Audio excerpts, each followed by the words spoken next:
Hello there, my esteemed friends and listeners on the soft streams of the radio waves. It is awesome to be in the bowels of the studio with you on this Monday morning. You never cease to warm my heart because you keep your radio tuned to WMNF Tampa, the only community supported radio station that Lincoln Hayes streams. And yes, you too can stream us as well at WMNF.org. Today is Ask Me Anything Monday, and it is your opportunity to ask your questions and voice your concerns. If you have any medical questions, give us a call at 813-239-9663. Irene would love to put you in the queue, so jot this number down and give us a call at 813-239-9663. You can also send an email to dj@wmnf.org or text us at 813-433-0885. And a spectacular good morning to you, Dr. Harvey. And as anytime we have Ask Me Anything Monday, I am as happy as a bird in flight, so I will stop my bloviating and let you start this show. What have you got for us today, Dr. Fred? Well, I'd like to say thank you for that again. Great intro. And what a beautiful day it is here in sunny Florida after many days of rain.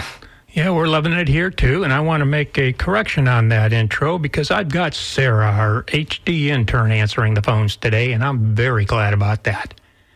That's great. I love to have an intern working with us. Thank you, Sarah. And, I just want to take a moment and say that I'm really feeling it for the loss in Texas.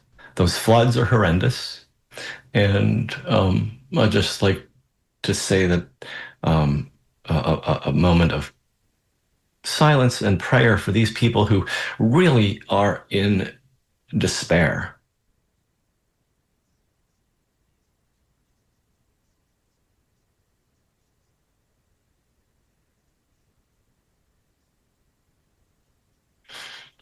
My heartfelt wishes go out to all of them that recovery is rapid and the community rallies around them, which I know it already is doing. And it's that kind of tragedy that is a result of what's going on planet-wide that prompted me to think about what it is that I was going to talk about today. And bear with me for a moment as I wander through a story and a preface.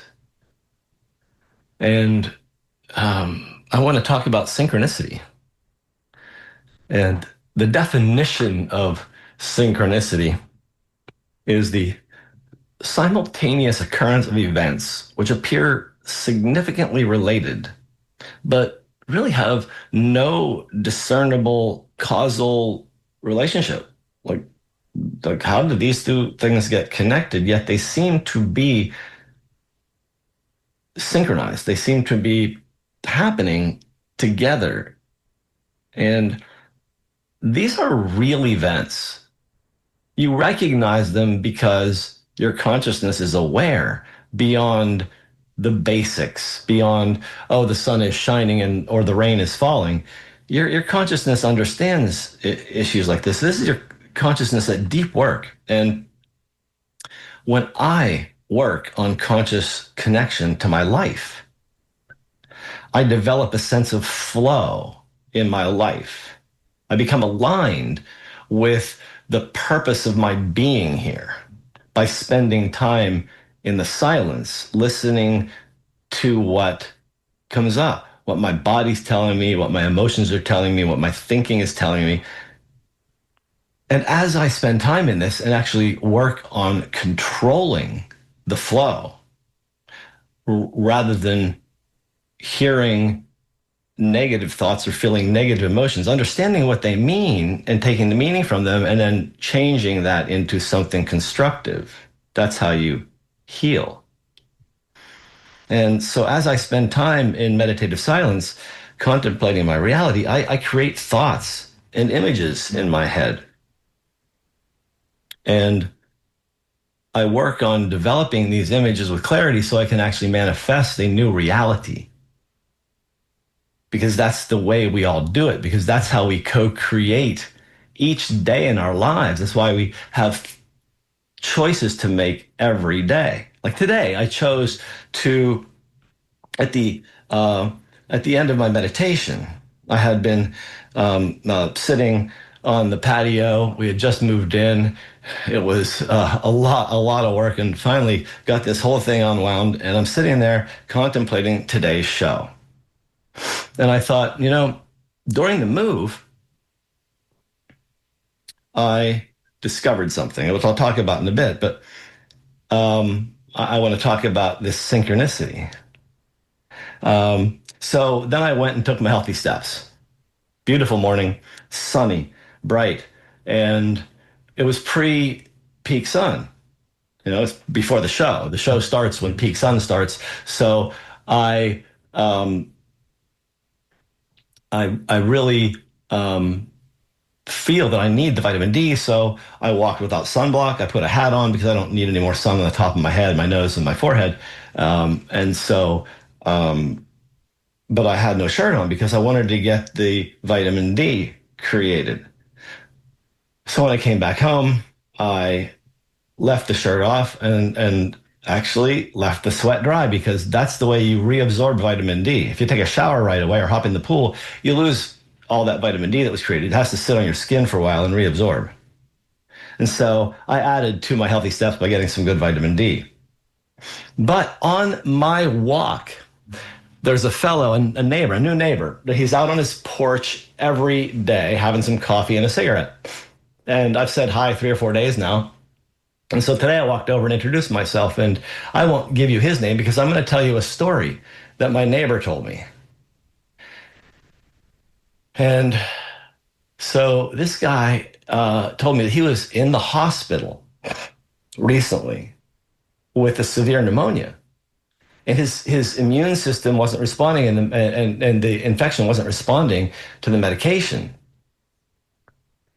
And it turns out that he found that there was a problem at his house, and I think it was behind an appliance. There was black mold everywhere. So mold affected his immune system to the point where he got a pneumonia and nearly died. So I was thinking about telling this story, my personal story, and about mold as well. So it was really interesting that synchronicity brought me to an acute mold problem. Just happened in my neighborhood. But when I was moving, I got a bunch of furniture in 2015, actually from the previous host of this show. I bought a bunch of her beach house furniture, because she was selling on the beach and getting out because the hurricanes were getting worse, and she was pulling back from there. So I got some nice furniture. I took it into my house, and it had been there. And as I was salvaging furniture from my moldy house just a couple weeks ago, as part of my move, I was inspecting the furniture, because during my mold education, I learned how to inspect furniture that you're trying to salvage from a moldy house. And indeed, I found on 3 of 11 pieces on the feet, black mold growing up the feet. Honestly, I should have taken pictures, but I was exhausted that day, and I didn't take any pictures, unfortunately. But I think most people can visualize the grain of the wood goes a certain direction, and this black stuff goes along the grain of the wood, and so you can see the black invading into the bottom of the feet of these three things, and it looked like there was a water stain on it. So they were probably in a water event at her house before I even knew about it, and I didn't know how to inspect that. It was very subtle. And then I saw that there was another one of the tabletops. I guess there had been something on it that was wet, and underneath it, there was that same linear black stuff going into the wood there. And so those pieces didn't come with me. And so I think we need to be aware of mold in our environment because mold toxicity is real. Um, this neighbor almost died from a pneumonia because the mold had suppressed his immune system so badly. And he only found out about it after he nearly died. So it's worth it to look around your house and see if you see any black spots. If there's any black on the grates where the output of your air conditioning is, if there's any black in the air conditioning itself, if there's any black around your tub, check it out. If you can get rid of the black around your tub with some cleaning and it doesn't come back, good. But if it keeps coming back, it may mean there's a problem behind the tile. So, believe that we have our first caller on the line. Actually, we got a first and a half. Somebody was just being checked on in, but I want more than that. Call me greedy, but I think this show is worth your attention and your participation. You are listening to the Healthy Steps Radio Show with Dr. Fred Harvey here on WMNF Tampa, and you're invited to participate by calling 813-239-9663 or sending your emails to dj@wmnf.org. Again, that number to call is 813-239-9663, and Sarah will answer your call, and I'm going to answer the call from Nancy. Good morning, Nancy. Yes, hi. Can you hear me? Yes, Nancy, how are you today? I'm fine. How are you?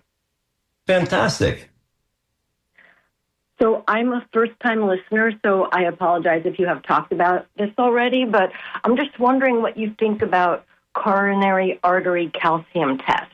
Do you think that those are helpful? I think that it's very wonderful that cardiologists have finally caught on to 25-year-old technology. Okay. Yeah, it takes about a generation for medical science to incorporate new science. I was using coronary calcium scoring back in 2000 when there was a new coronary CAT scanner in my building.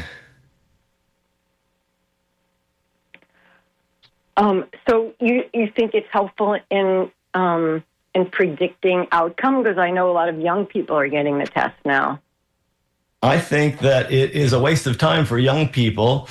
I think there are many more important metabolic tests that can be done to predict where you're going.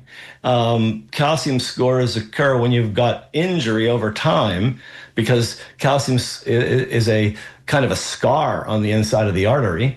And so I think there's a better technology if you're in the age group where you would be considering your coronary risk, 50s, something like that. But you can do the preventive one earlier if you'd like. But the one I'm thinking about is the coronary CAT scan with the AI analysis. There's a couple of different companies that are doing this. They take the CAT scan data and they run it through a machine learning program that's looked at a lot of different arteries. And so it can actually tell you very detailed what percent plaque, how much percent the arteries are clogged. It can tell you how much is calcified and how much is this soft, nasty plaque that's not calcified, that's ready to rupture and cause a heart attack. And the standard coronary calcium score doesn't tell you about the soft plaque that's actually the risk for an event. Yes. So I wouldn't waste my time and money right now with the coronary calcium score. I would look at the metabolism, see where your risk is there, and then if you're in the age group, consider getting a Clearly AI, especially if you have chest pain or any kind of high blood pressure or any history of cardiovascular diagnosis. So when you say look at metabolism, what does that mean? That means do metabolic testing. in functional medicine, we have a lot of different kinds of metabolic testing that's not looking at the endpoint disease markers like the liver damage test that they do in general doctor's office, where they look at your liver enzymes, which when they're elevated, they mean you have liver damage. We look at things that look at how the liver functions. So we look at things like the antioxidant levels, like glutathione, your best detox antioxidant that your liver makes. We look at the amino acids that are the precursors for your body to make the glutathione from. And if you're absent in some of the precursors, or that you are having a deficit in some other cofactor that helps you make those things. We look at metabolomic tests. There's one that I use from Genova Diagnostic Laboratories called the Nutri-Eval, and it looks at the metabolome, which is the functional process going on behind the scenes. Biomarkers of how you're functioning and how you're structured. Looks at your amino acids. It looks at your fatty acids. So it tells you if you have an omega 369 balance or imbalance. I find so many people that have omega 3 deficiencies that they're putting them in an inflammatory state and causing their brains not to work and all kinds of things. It's so easy to fix with taking fish oil. But general doctors don't look at how you're functioning. They're not doing wellness. They're doing illness and finding out what's wrong and trying to throw darts at what's wrong. Yeah. So if a cardiologist finds on your coronary calcium score that you have a bit of calcium, the dart they're going to throw is statins. Yes, definitely. That's always the first line of treatment. Yeah. Well, how about change your diet and add some fish oil? Easy things. Mm-hmm. But really hard because most people don't want to change their diet. Right. Okay, thank you very much for taking my call. I appreciate it. Glad you called. Thanks for the question. Have a good day. Bye-bye. You too. Bye, Terry. Thank you there. And let's go to Jerry in St. Pete. Good morning, Jerry. Hey, Doc. So, Doc, when your show opens now, I'm like, I got to be at work on time, and you know I don't like to be late to work. You can always get me on the archive, my friend. So I'm jonesing. So, Doc, so let me try to make it concise. I got a couple minutes. So, one, I just want to make a comment on the synchronicity thing. I think it's a bit more than that. I think it's a bad copy of 1933, a really bad copy. That guy was really bright. I don't know about this guy, but that guy was really bright. So let's go to the question. The question regards to agriculture. Can you don't hear about agriculture, you don't hear about the vets. You don't hear about agriculture, you don't hear about the farmers, you don't hear about the vets. Talk about the importance of agriculture, and I won't be able to hear your response, but I trust your judgment. So the importance of agriculture in our society now into the future for the health of our community. And then I got to hang up, okay? See you, man. Thank you, Jerry. That's great one. Good work, man. Oh, I was stressing a little bit, but I'm over it. Okay. Yeah. Take a breath and de-stress. It's just what's happening. This is the system. And we just got to figure out how to navigate the system. And one of the ways you brought it up, it is so good. I'm glad you just opened it up wide for me because I'm ready. Agriculture is the key to our survival. Seriously. And it's independent, individual, personal agriculture. Grow your own food. My God, we have forgotten our roots. We have always grown food. Well, at least once we figured out that we could stay in one spot and not have to run around being gatherer hunters all the time. But we, America, a significant reason that we prevailed in World War II is because of the Victory Garden. Look it up. What is a Victory Garden? Victory Gardens are what supplied Americans with 40%, get it, 40% of their food. During the war, We grew our own food, and 40% came from our own backyards. We can do this. My son, Derek, is a sustainable permaculturist. He turned my quarter acre in Southgate, Sarasota, into a food forest. We have 30 fruit trees. Underneath the fruit trees, we have pineapples. The grass that was out front became a vegetable bed, a raised vegetable bed. And we grew all kinds of wonderful things there, but at this point, we're going to put more trees in, peaches this time, I believe. And so agriculture is controllable if you do it yourself. We don't use any pesticides, herbicides, or any kind of toxic crap on our yard.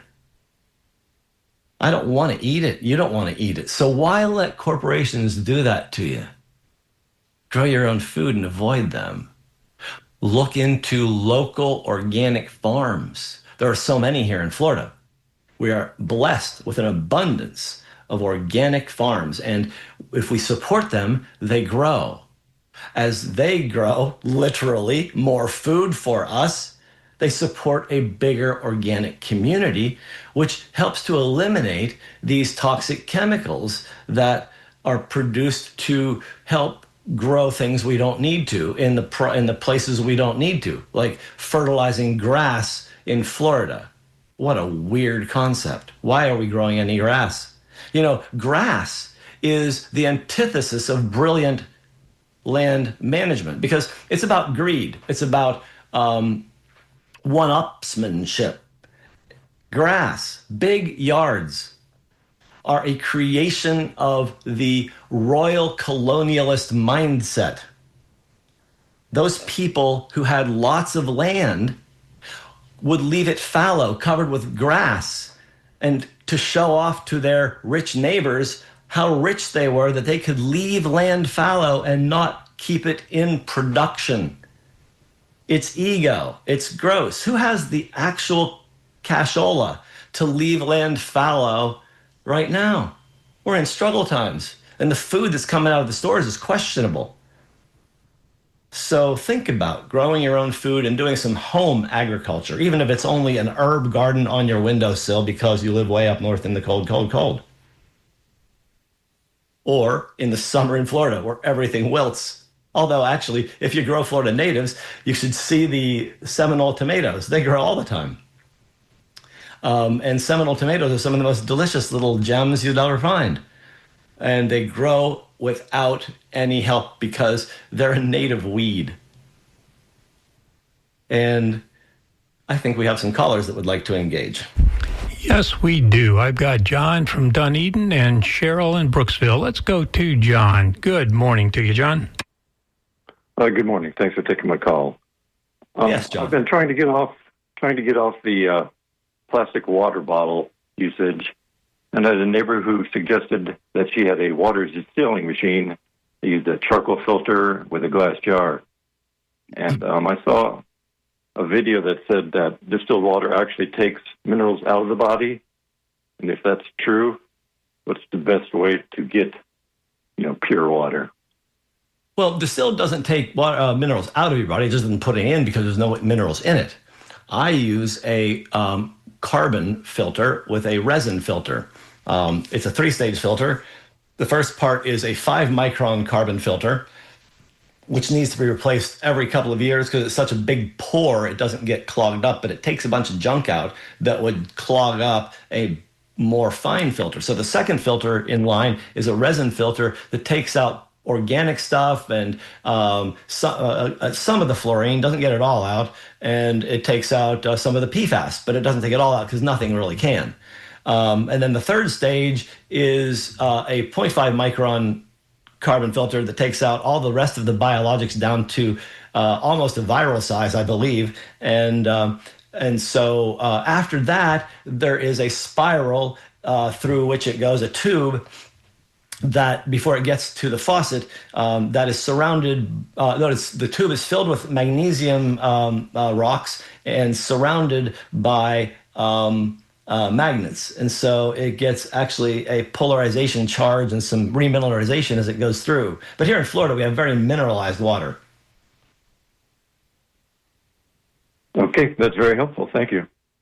Glad to help. Oh, by the way, the name of the company is ATLA, Atla Water, but there's others that do a similar kind of filter. But check and see if they take out PFAS, at least to some degree, and fluorine, because you want one that does as much as possible.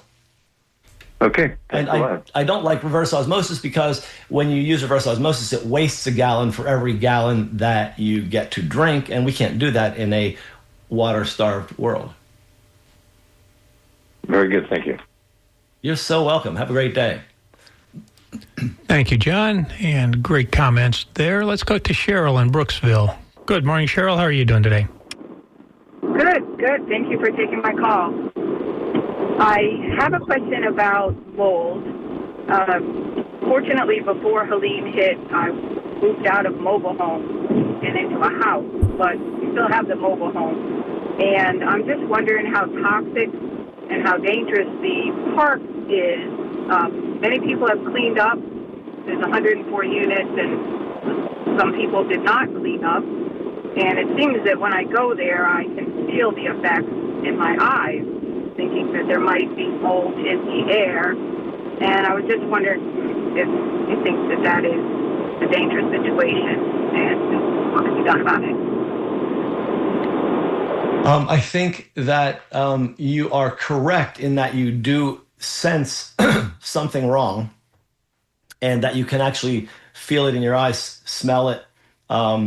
When a dwelling is moldy and it's actually allowed to rot, it will be like a corpse and it will give off all kinds of toxins. So black mold, Stachybotrys, the one that's like the worst, if you want to qualify anything, it puts off a toxin or a group of toxins called trichothecenes, and those actually cause neurologic damage, immune damage, and so there'll be a cloud of those around the rotting body of the dwelling. And I can tell you that I was just in a neighborhood in Sarasota, and there was it's an older neighborhood, and there was one of the older wooden houses with a raised crawl space underneath. And when we walked by there, actually, we would tend to cross the street or move quickly and not breathe because there was a cloud of obvious mold spores and mycotoxins around that house. It was putrid. And so it's a health risk. Yeah, I feel that it's bad there's some people that have redone their mobile homes and are living in there, and I just want to park. I have a small camper, and I just want to park my small camper under the carport and plug in and just basically use it as storage, because I don't even want to sleep in the camper in the park, but I need a place to store the camper. So do you think that would be okay if I just spend a little bit of time in there, or should I not even think about doing that and find a better place for the camper?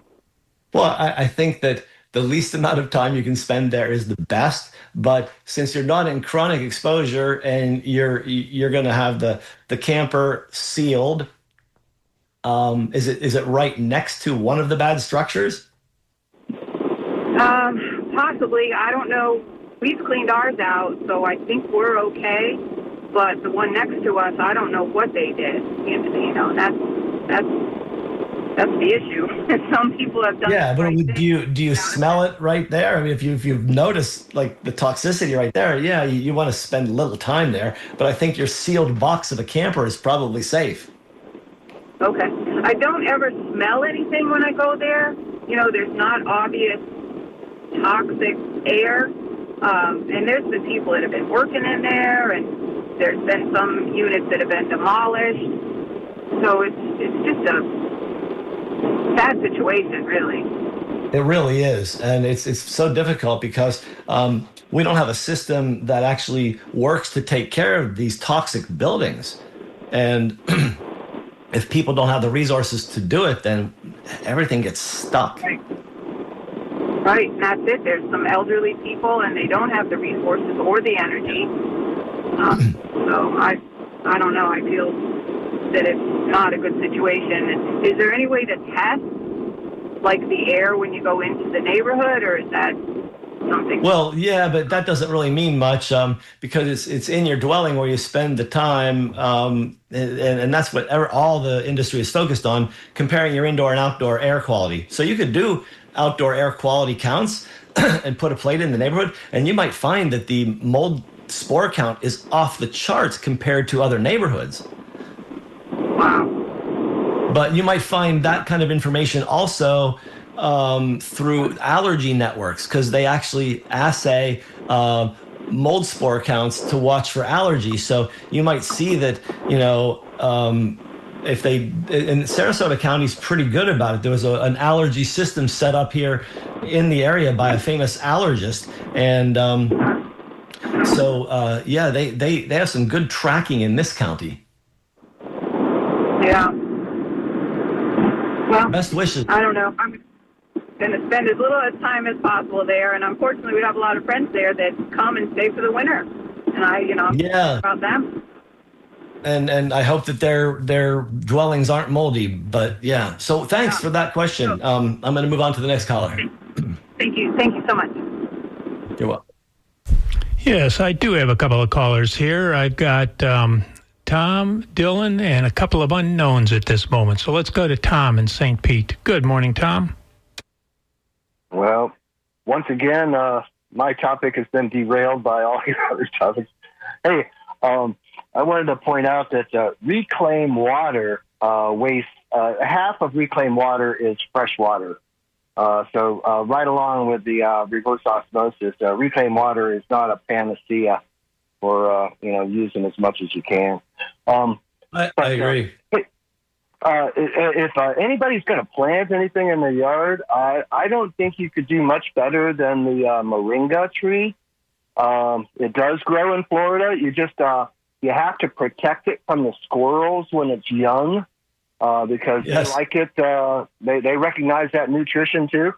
And I wanted to just bounce off the mold for a second. I had a water leak, a big water leak that it soaked a thick pile carpet.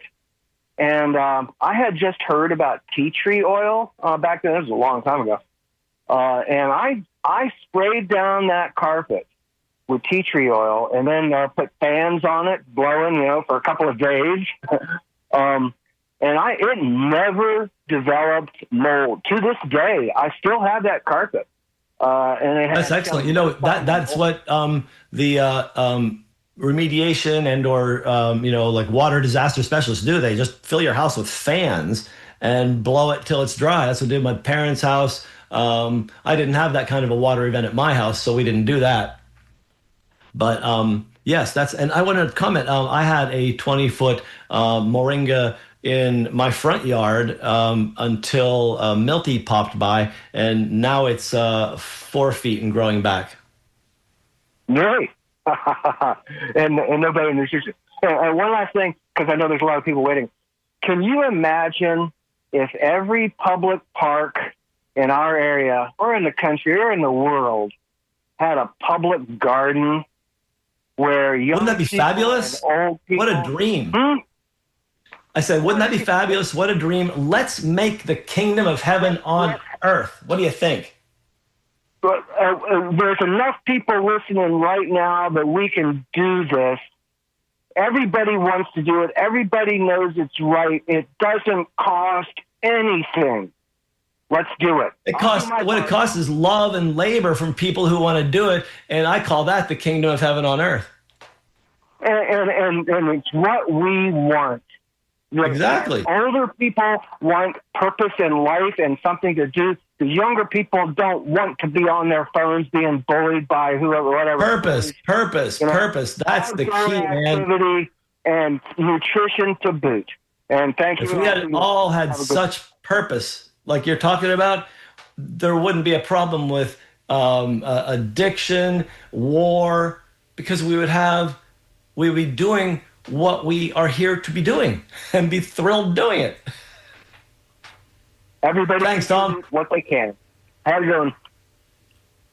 Yes, indeed. Thank you there, Tom. I do have Dylan and Jack and Ron on the phone. Let's go to Dylan in Ybor City. Good morning, Dylan.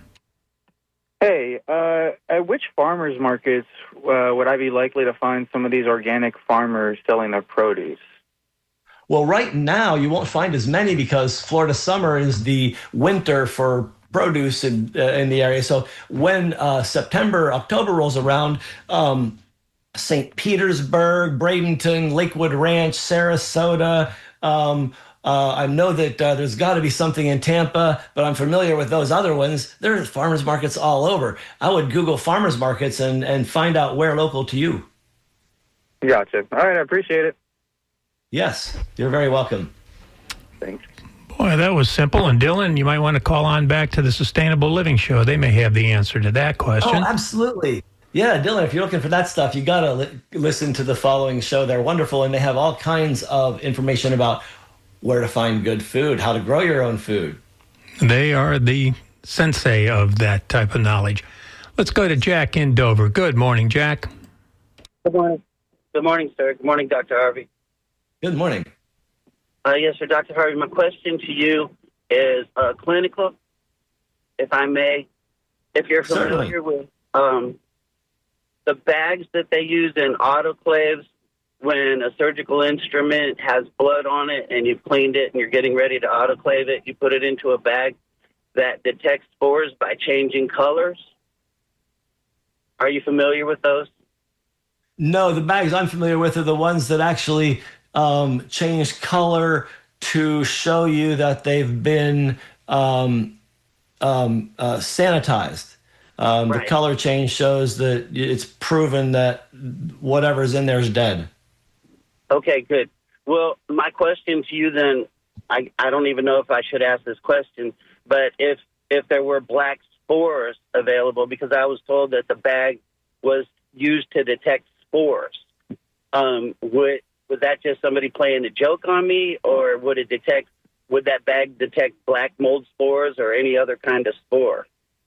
I think that person misunderstood what the bag's purpose was.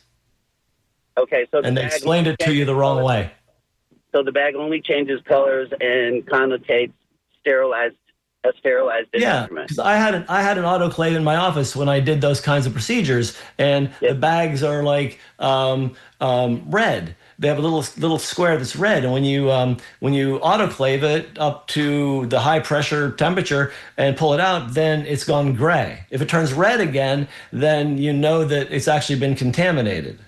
I don't even know that it turns red again, honestly. This was years ago, but I know that the key was you knew which bags had the sterile instruments and which bags had the danger ones, because the danger ones said red. They haven't been in the autoclave yet. Oh, so they change colors as soon as you put the instruments into them. No.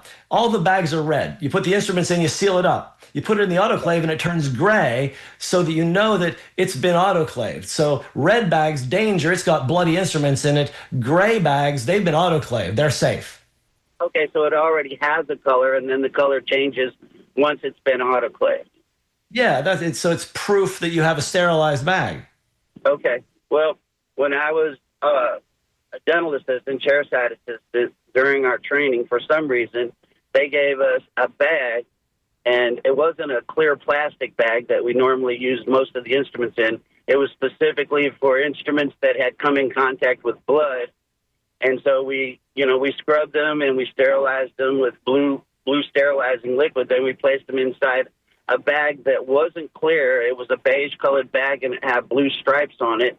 And if the blue stripes changed to a different color, it meant that there were spores present.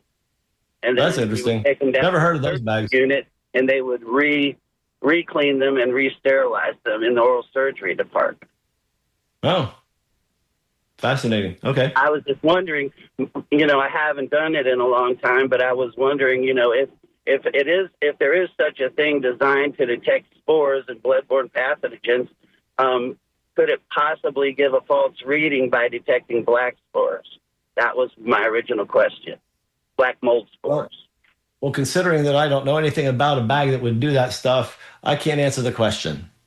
Okay, well, I guess It'll be a good question for Siri someday when I have time. But thank There you so go. much for your time, Doctor. I would go to ChatGPT. I think ChatGPT's got a bigger base than Siri. Do what? I'm sorry. ChatGPT instead of Siri, because Siri won't be able to answer that question for you. Okay. Well, I can old school it and just type in www in some medical library somewhere. And That's the way to do it, man. That's it. If they've got more than 4,000, volumes on different sutures, Yes. I'm sure they Thank you. I'm going to move on. Have a great day. Okay. You're welcome, sir. Bye. Thank you there, Jack. And yes, we've got Ron on the phone, but you're down to about the last 15 minutes there, Doctor. And I want to invite people to join the show, the Healthy Steps radio show here on WMNF Tampa. Give us a call at 813-239-9663. Again, that number is 813-239-9663. And Sarah will put you in the queue. Good morning, Ron. Ron, you there? Hello, yes. Hey there. Dr. Fred. Hey, I called about 6 months ago. I'm up here in High Springs, Florida, and I went to the University Hospital, Shands, and they diagnosed me with rheumatoid arthritis.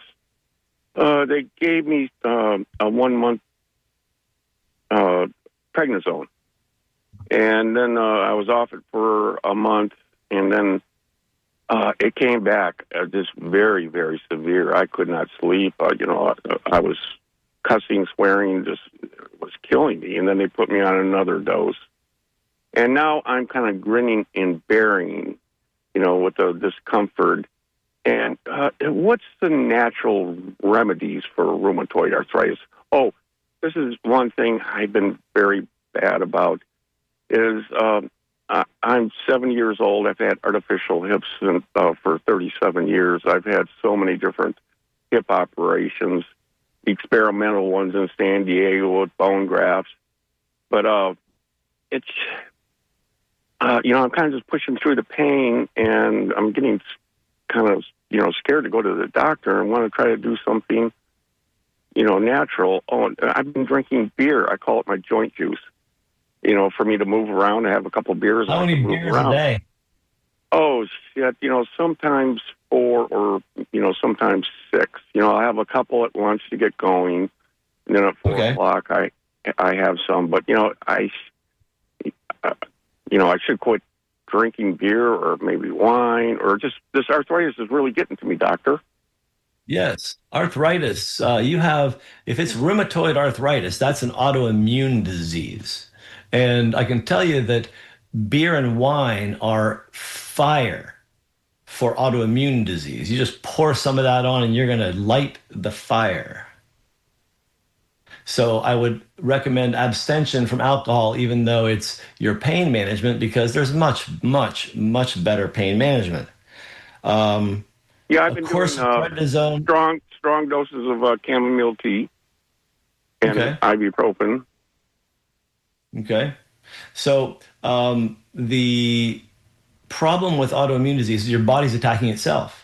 Prednisone is not a treatment for it. What it does is cover up the attack because it actually paralyzes your immune system's attack. So when you stop taking it, then it starts attacking again. What you have to do is figure out why your immune system's attacking and help it train to not attack. And that takes... Let me interrupt you for a minute, Doc. Yeah, sure. With the artificial hips, there's old-fashioned, good old Zimmermans, and they have their metal to plastic. And I was going to our orthopedic surgeon, and he just kept on giving me pain medicine, which I don't take anymore. And I said, something's wrong. And I went to another orthopedic surgeon in Bradenton, and he said he could not touch me. Because what happened is the plastic came apart, and I went to Dr. Gusky in the Florida orthopedic.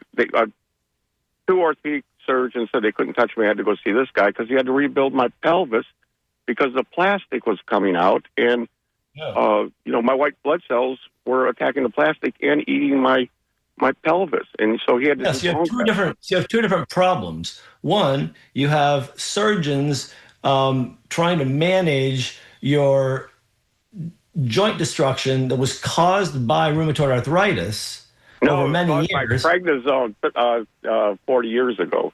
Yeah, why did you take prednisone 40 years ago?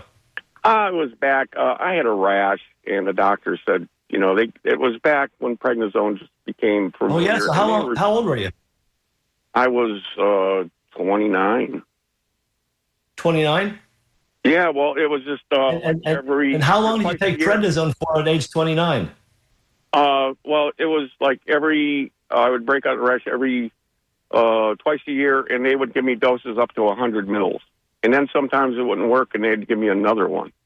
Okay, so there's the evidence that you had an autoimmune disease that was destroying your body, that rash that was misdiagnosed, and they were treating it with prednisone when you had an autoimmune disease already back then. And so I think you need to find a doctor who will help you understand autoimmune disease, and rather than masking it with ibuprofen and pain pills and prednisone and high-level biologics, you find out why your body's doing this and take away all the reasons that it's doing it, like functional medicine helps you do, and then you actually can find a solution and probably not be in as much pain. Also, there's lots of other pain management techniques, including things like naltrexone. Low-dose naltrexone helps with chronic pain syndromes and inflammation. And so I'd say go to ifm.org and find a functional medicine doctor near you. IMF? IFM, Institute Functional Medicine.org. Okay, wonderful. Thank you very much, and you really helped out a lot, and I appreciate it. And I'll give you a call. I'll give you a follow-up. Thank you. Wonderful. Have a great day, Doctor. You too. Take care. So, did you hear that? Yes, now we've gone dark here, so I'm going to give one more shout-on out for the last 10 minutes, and you can look at the emails as they've come on in, but inviting folks, you are listening to the Healthy Steps Radio Show on WMNF in Tampa, and give us a call at 813-239-9663, and we might be able to sneak you in under the wire. Again, that number is 813-239-9663. What have you got there, Doctor? Well, let's see. Jan emailed and asked, how about a Berkey water filter, Berkey? That is actually a good quality water filter. There is good data from them. I think it cleans the water pretty adequately. It is a freestanding filter. The one I have is connected to the water line. The Berkey, from what I understand, is a beautiful stainless steel container that is a gravity feed filter. And you just have to replace that filter periodically. But yes, they've done a great job with Berkey. Here's one from David. Hi, Dr. Fred. Great job with the show today. I like what you mentioned about victory gardens during World War II. And I think it would be great to see another initiative to push for home gardens like this. I wonder if RFK would push for it in his Maha movement. Well, I'm going to rehab my moldy house, and I am going to move back into my moldy house. And my son, the farmer, and me, the sustainable liver and healthy stepper, we're going to start doing some teaching about how you can do this. We're going to start working on a coordinated effort to show people how to live more sustainably at home. And I really actually going to reach out to Tanya, and we're going to see about doing something coordinated there. I'd really like to work with them to grow a bigger community that wants to have these things. I know they already have a huge one, but it's time to incorporate the health aspect of it, planetary health and personal health. I think we have someone on the line. Actually, we do, and we're going to squeeze them on in if we can. I've got Sarah in Dade City and Wyatt in Sarasota. Good morning, Sarah. Good morning. I just wanted to ask, how do you suggest treating high blood pressure? I thought I heard you say something on last week's show about lisinopril, and I've gone round and round with my cardiologist about it. They keep telling me it's protective of kidneys, and I thought last week I heard you say it can damage kidneys. Actually, lisinopril is a very good kidney protector, but in some situations, it can actually damage them. And so every thing we use has a risk-benefit profile. I think lisinopril is one of the safest high blood pressure medicines around, but that's not my approach for treating high blood pressure. That's a last ditch going into medication. I think that pharmacy is alternative medicine. So if we can turn to why you have high blood pressure and work on the reasons, looking at metabolomic testing and other biomarkers to see if we can find some places where you need some help, and then use some common sense changes in lifestyle and nutrition, adding in some nutritional supplementation like a basic magnesium glycinate, which is very calming for the vascular system. These things are all kind of useful tools. All right. Thank you. You're very welcome. Oh, but I don't hesitate to use lisinopril if we can't get it done, because I want to protect people's lives. If you're looking at high blood pressure, you're looking at vascular disease. So let's keep it controlled until we get it eliminated. Okay. Thanks. You're welcome. Have a great day. All righty there. Let's see. Wyatt, can you give us something in about a minute? Hey, I just want to say thanks, Dr. Fred. I have just gotten out of the doctor's office, and my blood work came back light years ahead of where it was last year. I've just had I get a lot of advice from your show, and I have eliminated my red meat consumption down to maybe once a month, and I eat a lot of fish and a lot of salads, and everything just came back fantastic, and I've really cut back on my IPA consumption based on your advice and my doctor's advice, and I've lost 27 pounds in a year. Congratulations. That is the weight that stays off. You got rid of that visceral fat that causes all the problems. Yeah, and I just feel great. So awesome. Even I was amazed at how much weight I lost. So thank you. We listen every week. Appreciate you. You're so welcome. I love it when a plan comes together. I don't know if anybody out there is old enough to remember the A-team, but I love it when a plan comes together. How about you, Bill? Absolutely. I think that's the greatest treat in the world, and I appreciate Wyatt for calling on in and giving us that follow-up.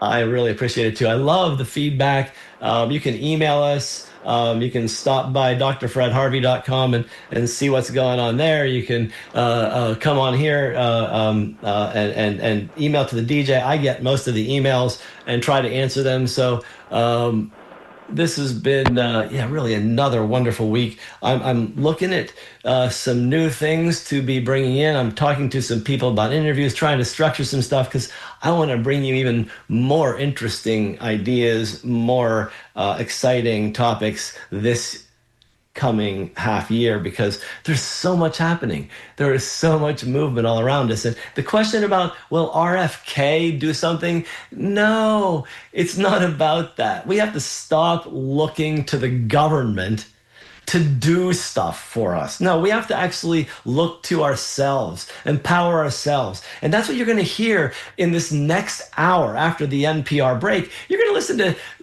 people talking about how we don't rely on the government to do this. What I talk to you about is ways so that you don't rely on doctors and pharmacy to be, in quotes, healthy, end quotes, but rather empower yourself to be vital and vibrant and live a life of joy. And that's what the sustainable living people are going to talk to you about next. And I thank you, Bill, for coordinating the show. And I think it's Sarah on the phones. Thank you for that. And enjoy your internship. Until next week. Thank you, folks. Well, thank you, Doctor. And I'm looking forward to the new adventure this show's taking on. And I also want to thank Sarah for participating on this and also being an intern here at WMNF. And everybody who called on in or even listened, thank you. Stay healthy. This has been WMNF Tampa. You have been listening to the Healthy Steps Radio Show with Dr. Fred Harvey here on WMNF Tampa. Coming on up next is 5 minutes of NPR headline news, followed by the Sustainable Living Show, hosted by the best and the brightest duo of sustainability, Tanya Vidovic and Annie Ellis. Until next Monday at 10 a.m., thank you for supporting and listening to the Healthy Steps Radio Show with Dr. Fred Harvey here on WMNF Tampa, your community conscious radio station. Stay safe, stay thoughtful, and know that you are loved.